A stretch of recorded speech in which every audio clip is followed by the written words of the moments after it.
Anak, bilang magulang mo, nais kong maniwala ka sa akin at magbulay-bulay ka ng gusto mo. Pero yung hindi ka naman magugutom, mayos ka. Tandaan mo ang pangarap mo na magbibigay sa iyo ng tunay na kaligayahan sa buhay. Huwag mo kami suwayin. Para sa iyo ito. Ako,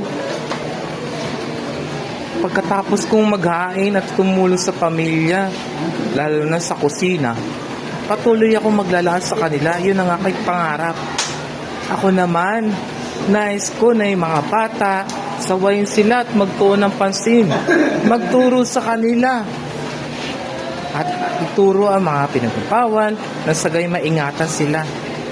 Ako naman, gusto ko ng kape.